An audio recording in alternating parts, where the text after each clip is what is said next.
Hi there, friend. My name is John Werner. I used to be a part of the largest cult in the United States. After studying the Bible, Christian history, and ministry, I set my sights on confronting the problematic nature of white evangelicalism in the United States. In 2019, I published my first book as a first step in addressing the subtle issues of this complex system. This podcast will continue that work under the same title. Welcome to The Cult of Christianity.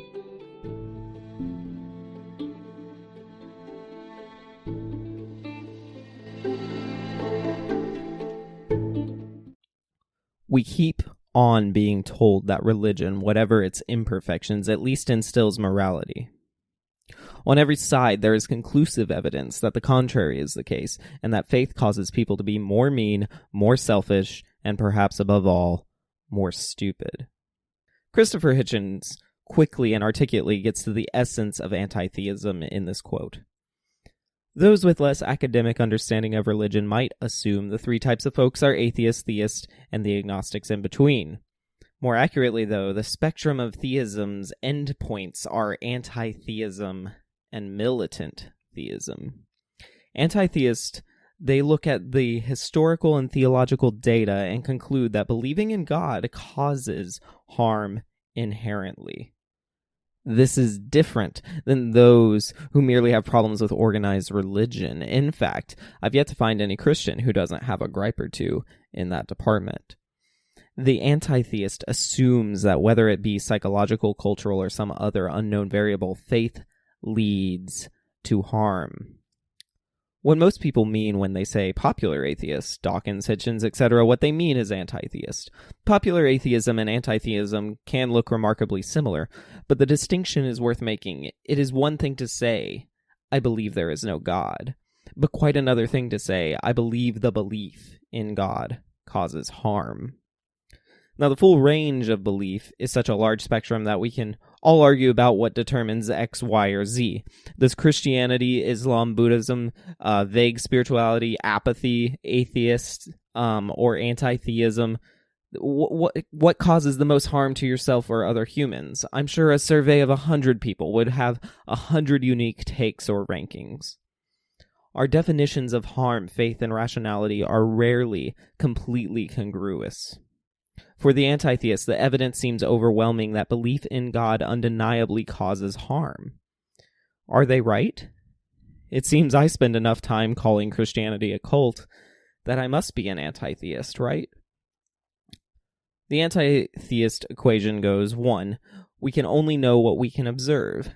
2. Some people choose to believe in a God we cannot observe. 3. Those people claim to know an unknowable. 4. Claiming to know an unknowable is a lie. 5. Lying to yourself and others causes harm. 6. Theists cause harm to themselves and others. So the fundamental elements to their logic are points 1 and 5. We can only know what we observe, and lying to yourself and others is harmful. I'm inclined to agree that lying to yourself and others is harmful. The harder bit might be the claim that we can only know what we observe. Maybe we can only be certain of what we observe, but I'm not sure that is quite it either. Humans have a pretty rough track record when it comes to being right about fundamental truths about the cosmos, morality, science, and philosophy. I am progressive enough to be comfortable with the idea that we know more about the cosmos, behave more morally, have more scientific data, and are wiser in our wonderings than our ancestors were. I wonder how much more we might have to go, though. And who can know? Perhaps my anti-theist friends might point out that it is an unknowable because we can't observe the future. People did know that the earth was flat, but they were wrong. There is something romantically healthy about this sort of humility. Rather than stressing about what might be discovered a century from now, it is more profitable to focus on what we have already discovered and do the best with what we've got. While this might strike some as uncurious, it can also strike the curious as a route to relief. Trying to figure it all out has been the principle of the religious. Where they get stumped, they must say there is an answer, but only God has it. The atheist has no such obligation, and the anti-theist can say, we haven't discovered the answer, might never discover the answer, or might discover an answer and reach wrong conclusions, but we are never to blame for pursuing a concept. Perhaps a theist might find that statement relevant for daily living, but their belief in a God forces the issue. Theism causes the human to ask questions to the ether and hope their divine being has an answer, even if she or he doesn't reveal it. The unadulterated rationalist gets to end the existential wondering quickly by saying, who cares? The optimistic theist must answer, God. Perhaps the anti-theist critiques certainty more than engages with it, or at least does so in quite a different way. A mere atheist does not have to be certain. Their disposition grants them the luxury of saying, I have not seen anything to convince me of the unseen. An anti-theist says, I have seen what believing in the unseen does, and it is bad. An anti-theist may be no more certain about God's existence than your average atheist or agnostic, but they are certain that whether or not such a deity exists, theists cause more destruction than the rest. The main moral compass for the anti-theist is grounded in understanding the difference between empirical and the rest.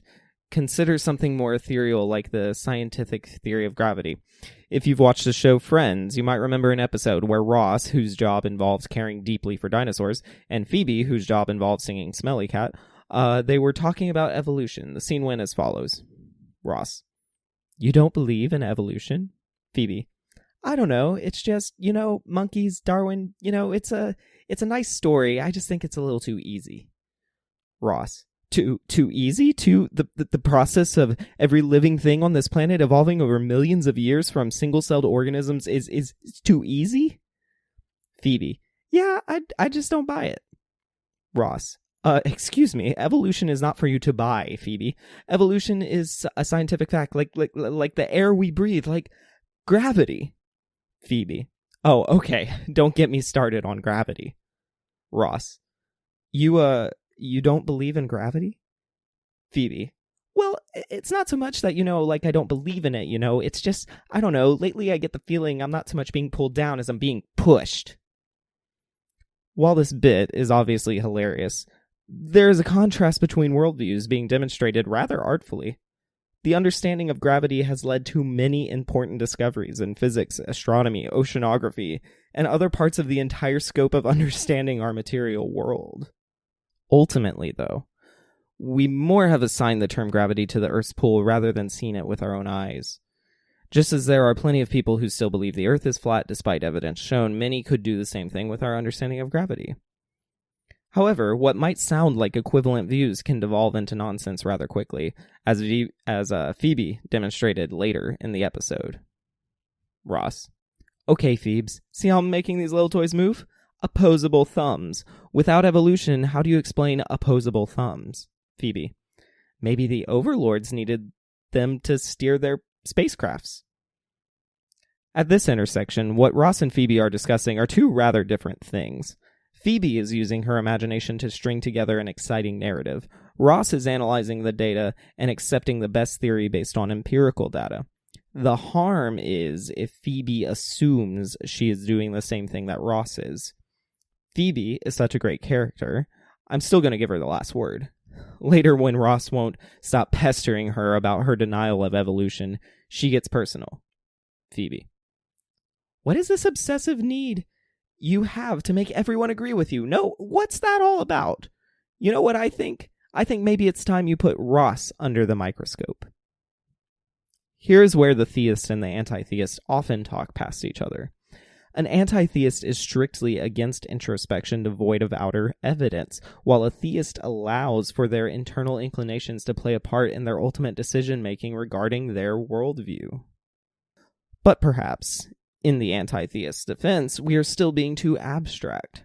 Let's deal with religion's connection to societal failures. Most accusations center around a couple of human freedom issues: the oppression of women, the mistreatment of queer folk, racism, tribalism, holy war, abuse of children, a rejection of science, and a totalitarian thirst for control. Are these charges accurate? In other episodes, I've addressed the patriarchy, bigotry, racism, and the abuse of children found in white evangelicalism. That cult's particular flavor of harm likely did not come from nowhere. So let's assume there's some historical precedent. Even so, there are plenty of instances of secular patriarchy, irreligious bigotry, atheistic racism, and so on and so forth. Is it especially heinous in religious history? Well, decades of research conducted by social scientists have established that religious congruence, that's the concept of the assumption, rather, that religious beliefs and values are tightly integrated in an individual's mind, and that religious practices and behaviors follow directly from religious beliefs, or that religious beliefs are chronologically linear and stable across different contexts. In that sense, religious congruence is actually rare. People's religious ideas are fragmented, loosely connected, and context-dependent, as in all other domains of culture and in life. The beliefs, affiliations, and behaviors of any individual are complex activities that have many sources, including culture. Understanding the individual is a different thing from understanding people groups. People groups are also different, not only based on generalized beliefs, but how much tangible power that people group wields. Throughout history and in different cultures, it seems people with more power are more susceptible to abusing it. So a better question might be, who has had the power throughout the world in history? One could say theists have had more power. In fact, anti-theists try to harp on this point quite a bit. And perhaps that is true. But perhaps it's a matter of opinion. For most of human history, most people have been somewhat spiritual. A lot of that spirituality has looked religious and theistic. But that has been less about identity and more about collective assumptions. It would be dangerous to apply a post-Enlightenment context back onto all cultures, hierarchies, and governments throughout history. Even so, that does not mean morality has changed necessarily, more so that how we perceive individuals and collectives has not been consistent. Our self-awareness is a rather odd thing. While it exists in other animals, it pales in comparison to our levels. There seems to be something distinct about humans. While a rationalist anti-theist may point out that evolution has inflated our ego in order to make us change our environment so that more of us survive, and that existential dread is an unfortunate side effect, I tend to find that answer unsatisfactory, but maybe I'm digressing. Religion is not a universal or trans-historical phenomenon. What counts as religious or secular in any context is a function of configurations of power both in the West and lands colonized by the West. The distinctions of religious secular and religious political are modern Western inventions. Peace depends on a balanced view of violence and recognition that so-called secular ideologies and institutions can be just as prone to absolutism, divisiveness, and irrationality. But once again, we might be talking in ideals and not dissecting the actual data. It is undeniable that both Catholic and Protestant churches have taken turns enacting violence on the other. It is true that early Christians created and now continue to perpetuate persecution mythologies in order to play the victim while they were actually wielding great political power. It is true that the Old Testament laws seem to not value all people as equal. It is true that Paul seems to reinterpret Jesus. It is true that Muhammad was a pedophile. Buddha created unnecessary hierarchies. Hitler claimed almighty authority. We should acknowledge the Crusades, colonization, and all the pain, harm, and violence they have begot. But is this a fair critique against theism itself? I'm not sure I'm convinced. I make all these critiques myself and have found many theists are also rather critical of historical atrocities as well. What is true about theism is that it often unites people, whether it be for good or for evil. Nazis chanted God with us. Muslims and Christians have fought wars about whose God wanted them to occupy some sort of holy geography. Theism might not be the cause of harm in as much as it can be the glue that holds any given group together. Any fundamental belief has the power to unite folks who may otherwise be different. This happens in nationalism, rebellions, and in religion. So, an anti-theist might simply be against what the folks are uniting around. We should all critique morally poor behavior regardless of the faith of the instigators. The anti-theist likely feels freer to do this. Their fixation on theistic crime might be more out of reaction to a perceived power dynamic, not out of psychological data about theism's potential destructive tendency. Even so, societal collapse is apparent on the stage in front of us, and behind every curtain seems to be some form of religious institution. How could any rationalist assume this to be a coincidence? Beyond this, anti-theists also note the inherent boldness that comes from believing the next life is more important than this one. The freedom to behave without fear of accountability is much more present when your allegiance is to a concept beyond the consequences of this terrestrial domain. So the anti-theist observes the data and feels justified in their disregard for those who believe in God. I've done my best to characterize this end of the spectrum well, and I'm compelled to say, I'm not an anti-theist.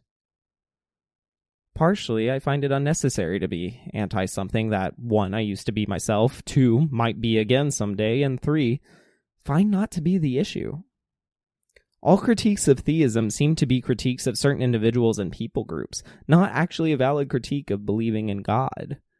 There are plenty of delusional theists, but I'm not sure their theism is what makes them delusional. Frankly, it may be fair to say the majority of theists, especially the white evangelical variety, fall into a specific category worth critiquing, hence this podcast. But plenty of smart, moral, reasonable people continue to believe in God. They may ignore their burden of proof, but that ignorance is not the same thing as automatically being pariah. God is influential as a literary character at minimum. However, the character of God wasn't contrived of in the same sense that we write fiction now. The first descriptions written about God or gods assumed an element of reality about it. This is significantly distinct from Shakespeare or other fictional accounts. While each individual theist imagines God slightly differently, that does not disqualify God's existence, much less mean that belief in that existence is impossibly linked to bad behavior. In fact, pantheism, a doctrine which identifies God as the universe or regards the universe as a manifestation of God, is not in direct contrast with humanistic ideals. Critiquing specific religions is a much more intellectual approach than taking a shortcut and declaring all theism as bad. The narrative of the anti-theist places their own views as persecuted. They see theism as the boogeyman and are likely projecting their own pain back onto anyone who identifies with something they regard as problematic. And fair enough, all humans do this to some extent. And I don't mean to psychologically condescend to the anti-theist. I know they hate that. I more want to emphasize that where they start is where they should conclude.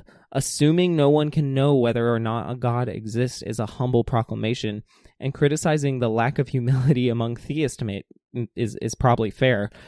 But atheism is a complex word. It is fine to believe there is not a manager of the universe. It is fine to believe if there is a God, its morality is different than human sensitivities. Further, one is free to say that the term God is so confusing that it makes no sense to believe in it. But to be anti-theistic is to go beyond all of this and segregate theists into a distinct category of humans. There is a type of theism that is worth critiquing. It is a type of theism anti-theists are more often critiquing, whether they realize it or not. It is the type of theism I critiqued when I was a Christian, that I do as a post-Christian, and what I will do regardless of the next chapters of my life. Militant theism deserves to be deconstructed, then dismissed. Militant theists claim that religion is required for a successful society. This statement relates to meta-ethical claims in the philosophy of how theology relates to morality. In the form of a question, is theism the exclusive rational prerequisite for being moral? A major distinction is that there are moral arguments that are theoretical and those that are pragmatic. Theoretical moral arguments for God argue that God is necessary to explain all facts. Pragmatic moral arguments claim that morality is not attainable unless God's existence is believed in. The goal of these arguments is not usually to offer tangible proof of the existence for God in an empirical sense, but more so to explain theism as rational. Alvin Plantinga, an author I read a lot of in Bible college, has argued that reasonable belief in God does not have to be based on propositional evidence, but can be properly basic. On this view, reasonable belief in God can be the outcome of a basic faculty and thus needs no support from arguments at all. In response, some would argue that even if theistic belief is not grounded in propositional evidence, it still might require non-propositional evidence such as experience. So it is not clear that Plantinga's view by itself removes the burden of proof challenge.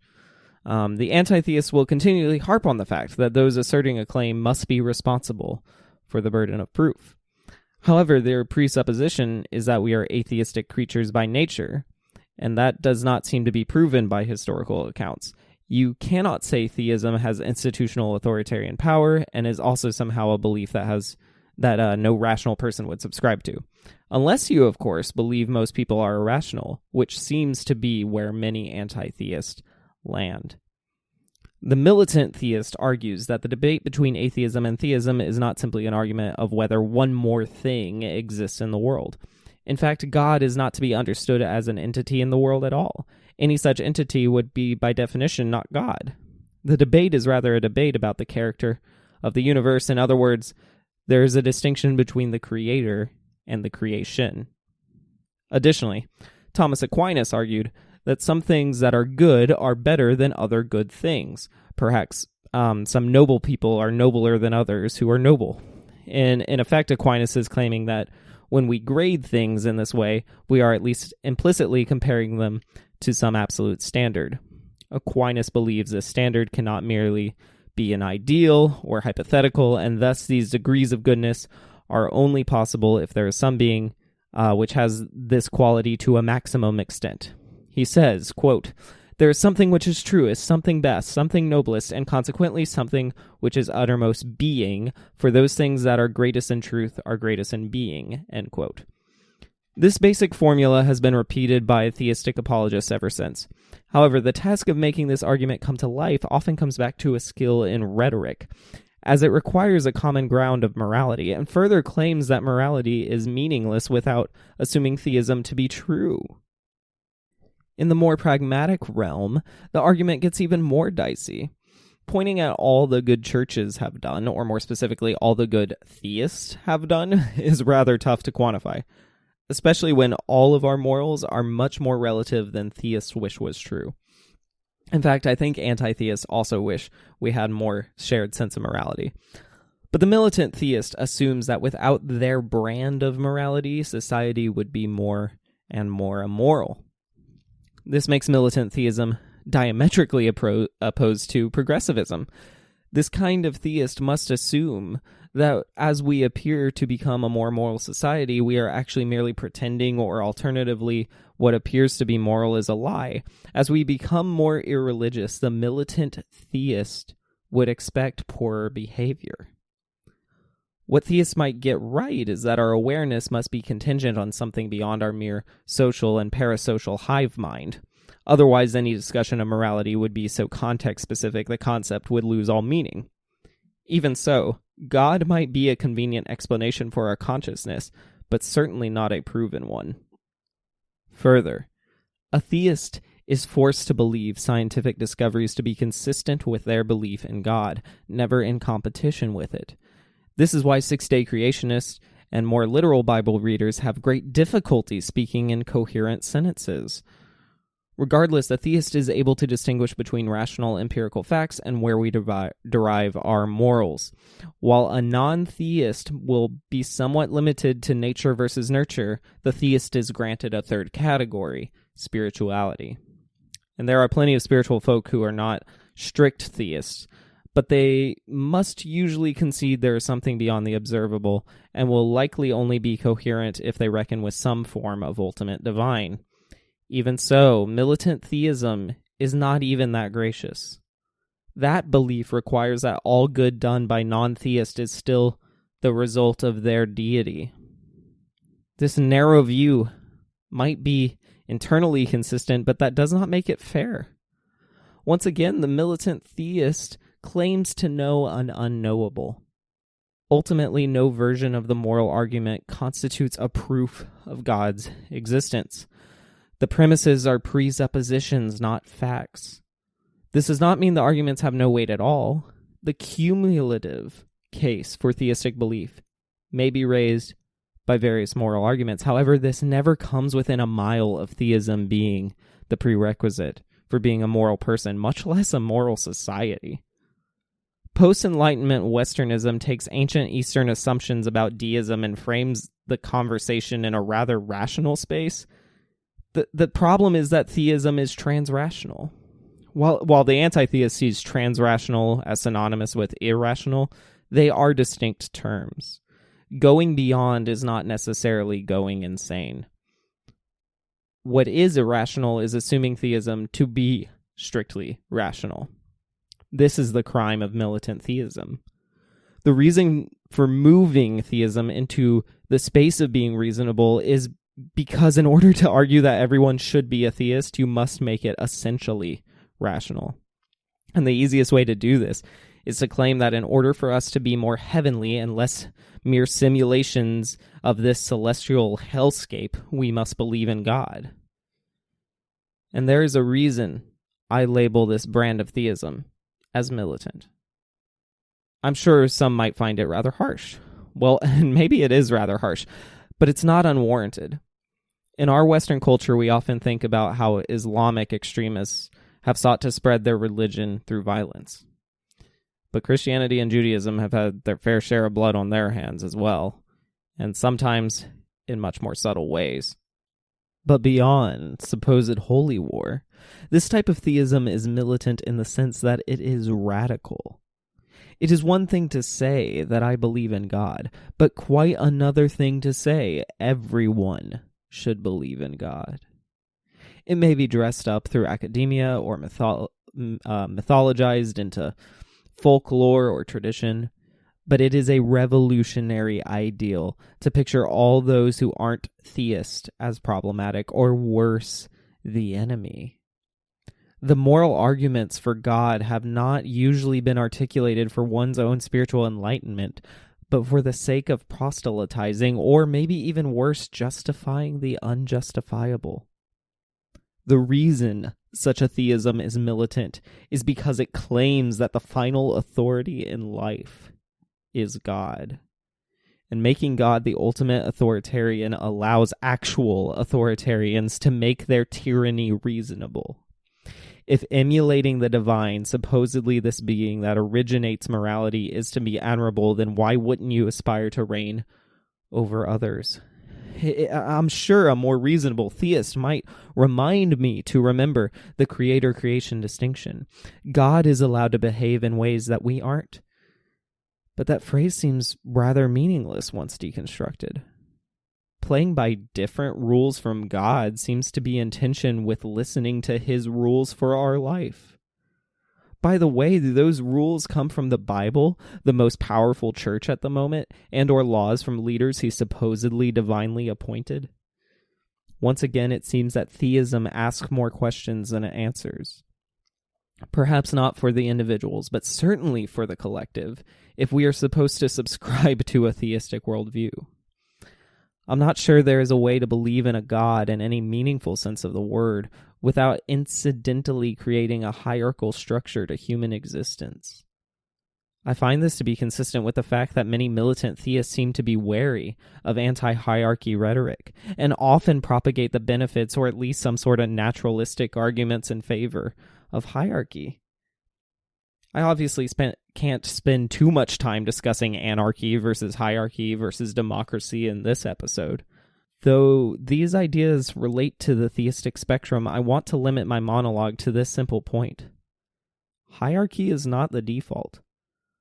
It's not the only structure found in nature, and if strictly enforced, is identical to authoritarianism. Militant theists pursue theocracy. They follow their God's supposed orders before they follow laws of the land. They use their God as moral authority before humanism. Their psychology depends on them making justifications that are outer rather than inner. They shout down the non-theist and wish to create a world where all non-believers change their mind at minimum. Again, not every theist is a militant theist, just how every atheist isn't an anti-theist. The danger is that the fundamental ethic of atheism, live as if God doesn't exist, is much freer than where theistic fundamentals lead, which is live because God does. While anti-theism cannot logically claim anything with transcendent certainty other than God no existy, militant theism can, from the top down, claim God told us to behave this way. So fearing religious folk is not unfounded, even when it is exaggerated. Militant theism categorically distinguishes people and separates sheep and goats innately. While there are many different kinds of militant theists, they aren't necessarily what we would label as extremists typically. Outright physical violence is easy to point at as a problem. However, many are actually dumbfounded when they try to deconstruct what causes religious violence.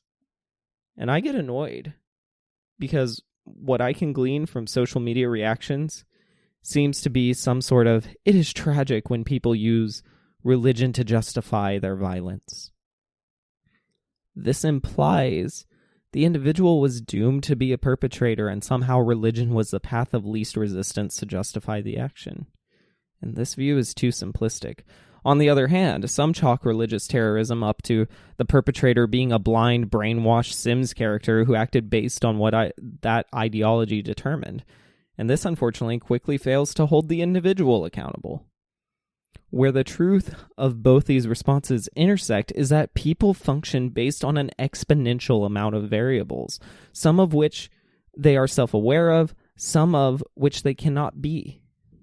However, militant theism always places the first mover in every circumstance back on to their conception of God.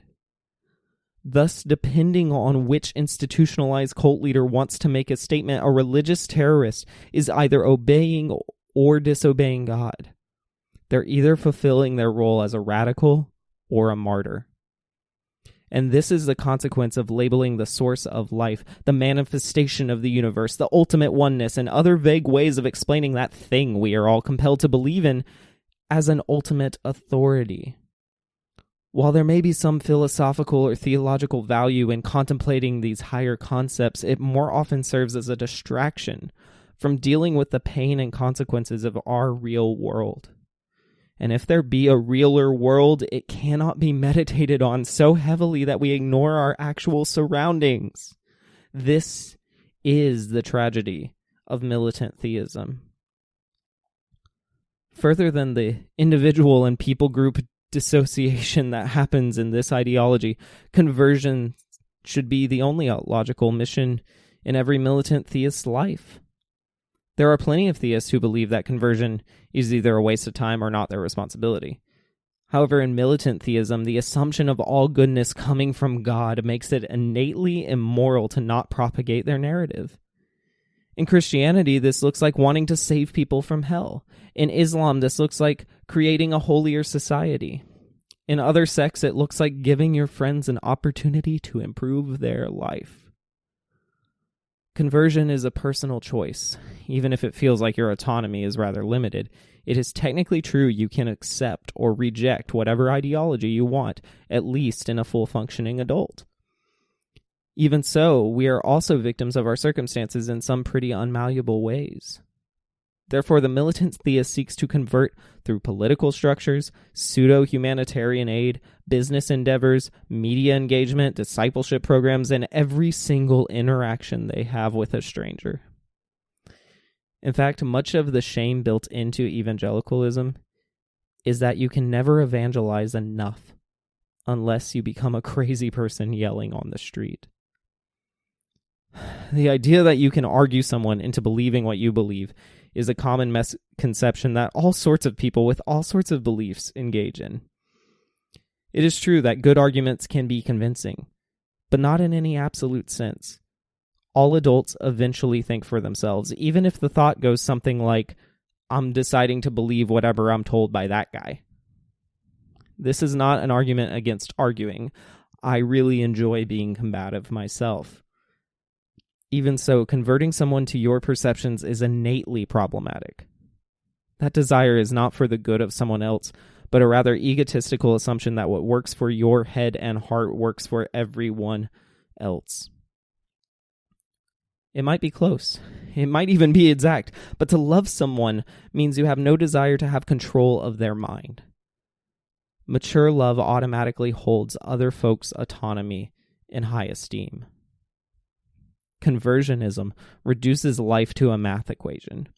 If people have A plus B, they will arrive at C, and C equals D, and you have to get to D before you can get to E, and so on and so forth. The problem is that life is so complex that you'll end up with infinite variables, and you will commit your existence to a lifelong homework assignment that is ungraded, unimportant, and exhausting. The militant theist will tell you that there is a grade, and that it is important, and that it is somehow the source of true peace of mind. And they are wrong. Converting folks to your way of thinking is not a productive endeavor. The temptation to become a manipulative, abusive, and robotic person who supports manipulative, abusive, and robotic systems is overwhelming. And I will reiterate it. It is possible to be a theist that leaves people alone and does not agree that conversion is a pillar of a meaningful life. But those theists can't be Calvinistic, they can't be fundamentalists, they can't be jihadist, Zionist, or evangelical. The dogma inspires and requires its adherents to convert others. Militant theism is the sincerest subscription to theism. The internal consistency exists even when it gets confusing and slightly absurd. The ultimate reality for the militant theist is that theism is more important than anything else. Why wouldn't it be? After all, the certainty of God's existence and goodness cannot be just another part of one's worldview, but can only be rational if it is the center of one's worldview. And I don't mean to call my less radical theistic friends logically incoherent, but rather that their theism is more agnostic than not. Nothing wrong with that. I think I fall somewhere in there too. To recap, atheists believe there is no God, theists believe there is one. Anti-theists propagate that all theism is harmful, and militant theists propagate that all non-theism is harmful. And by the numbers, it seems anti-theists are slightly more accepting, but are still in the business of categorizing certain people groups as destructive. And I do this too. Imagine if you had to take a drink every time I said white evangelical Americans. Nevertheless, both ideologies find what people believe about God to be the ultimate thing worth critiquing rather than the specific behavior or toxic lines of thinking. The truth found in the extremes of this spectrum is likely about how important it is to stay grounded in the empirical without denying the power of believing in the supernatural. And Karl Marx has many fans and foes, partially because he once wrote that religion is the opium of the people. The truth is that while Marx was critical of religion, he was actually rather compassionate on the topic. In fact, the full quote goes as follows. Religious distress is at the same time the expression of real distress and the protest against real distress. Religion is the sigh of the oppressed creature, the heart of a heartless world, just as it is the spirit of a spiritless situation.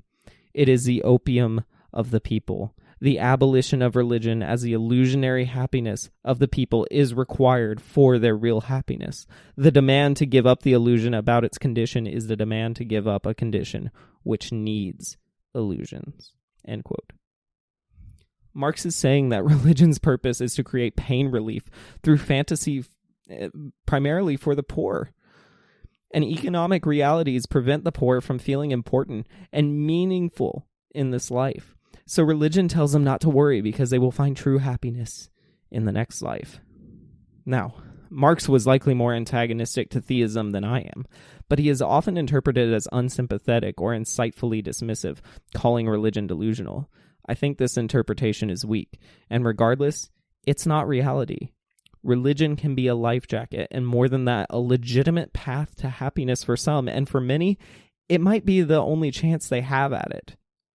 And I distrust anyone who wants to critique people's personal pursuit of peace that causes no harm to themselves or others.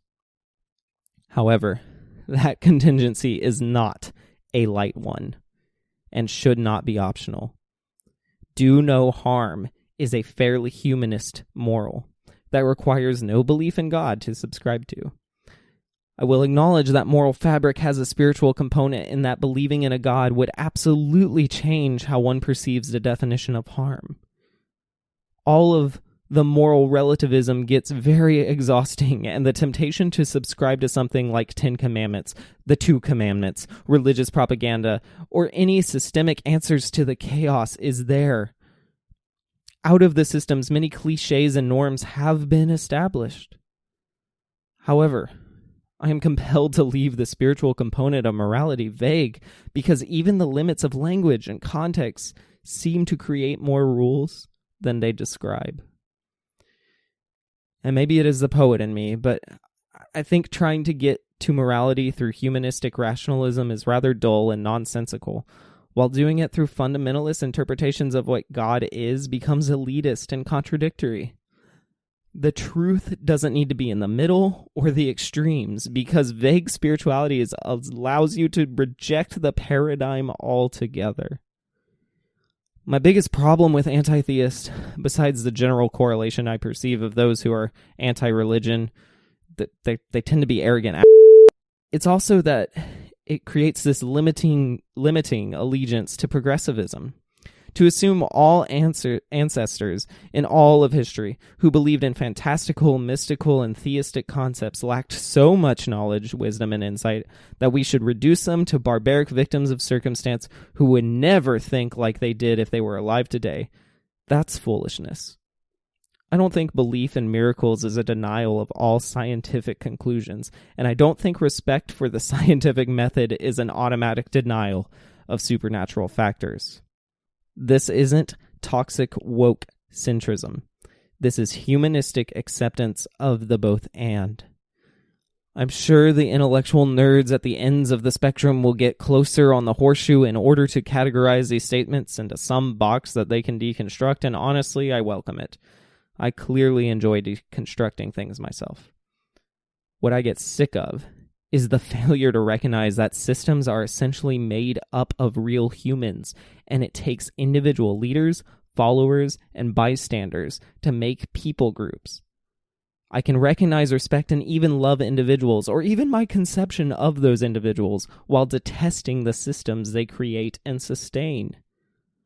The anti-theist rightly has empathy for the victims of religious harm, and the militant theist rightly desires ultimate good for all of society. But the anti-theist wrongly reduces historical realities to suit their narrative, and militant theists wrongly disregard the beauty of the individual mind. I guess one could say I'm actually just trying to critique extremism, but that word is vague enough to connotate caricatures rather than deal with the factors that are emblematic of these people groups. What they believe often does not sound extreme, and much of their poor behavior is normalized. The cult that I continue to critique, white evangelicalism in the U.S., is absolutely theistic in a militant sense. They do want to infiltrate every part of society. They do believe their message is the only kind that can save a soul. They have defended violent and vile colonization, psychological abuse, and violence. They believe in a God that hopefully does not exist. Being anti-militant theism is not the same as being anti-theistic. I think it is tempting for us critics to blur those lines. Not all theists are militant. all militant theists are worth critiquing, but it is worth keeping this nuance, not only for credibility's sake, but also for morality's sake. Again, the distinction between believing in God is different than believing all should believe in God. Being anti-theist is prejudicial of individuals and collectives. This has led to mass Islamophobia in the U.S. among non-theists. Again, Islam is worth critiquing, but fundamental Muslims are militant theists. But Islam, like many other religions, is wider than the fundamental dogma. Those who are anti-Christian have a fairly small view of Christianity. So what about me? I do have a book and a podcast called The Cult of Christianity, a fairly unnuanced title. I also engage with spiritual concepts charitably and often earn the label Neo-Buddhist, New Ageist, or most lazily, an emotive millennial. As I've said before and will continue to say, I'm worried about white evangelicalism in the United States and acknowledge that sect of Christianity is perhaps the most powerful group, or at least the most associated connotation of the religion. I also am fine if my critiques of evangelicalism apply to a broader context of Christianity. I am no longer Christian, and I am anti-Christian in a contextual, educated, and reflective sense, not in the sense that I view Christians as the worst, deserving of eradication, or that all Christians are necessarily foolish. But the biggest distinction between my dedication to deconstructing what I perceive as a cult and the ideological demands of anti-theism is how I relate to the concept of certainty.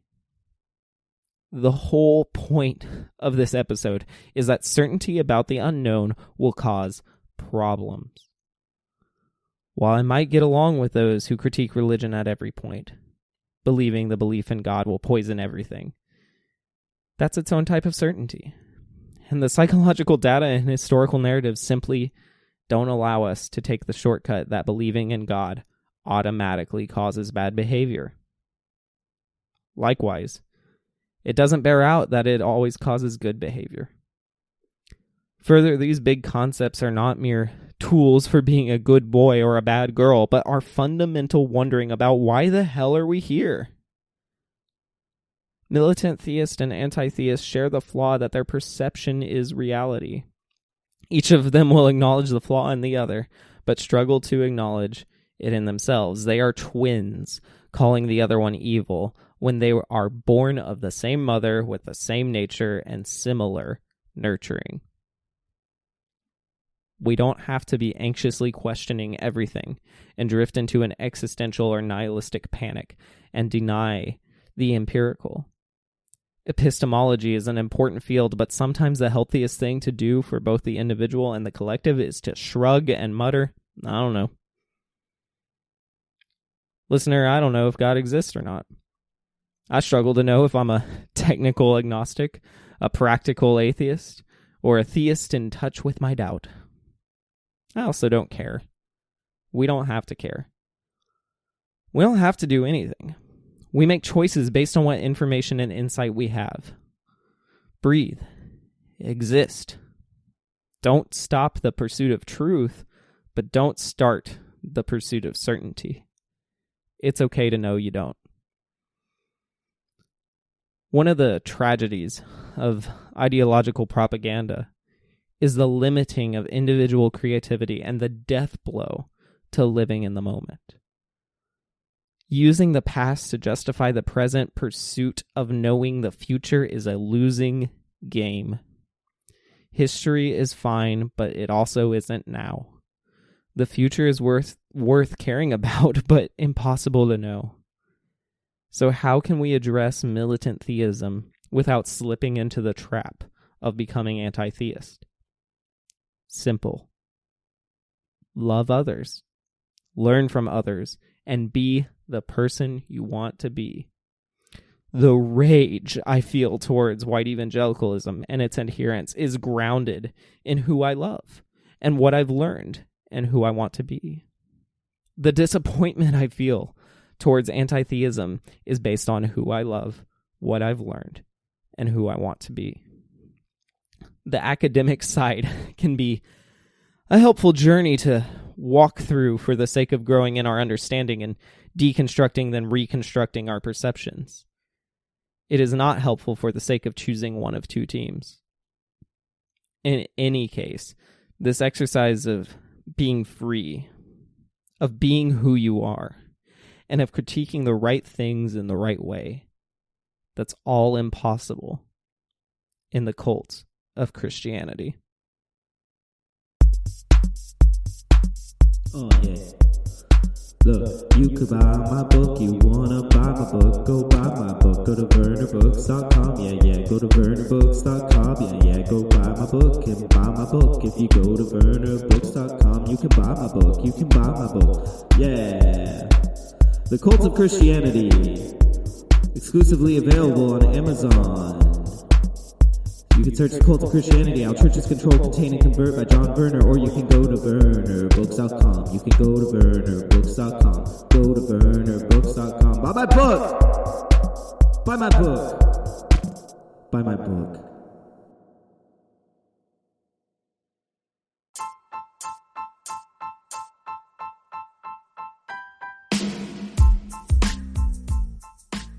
If you wish to learn more about what's going on in my life, or wish to purchase my book, go to VernerBooks.com. If you'd like to support this podcast, please continue to listen, follow, share, and consider supporting through the link in the show's notes. For as little as 99 cents a month, you can help me book guests, upgrade my production value, and start exciting projects.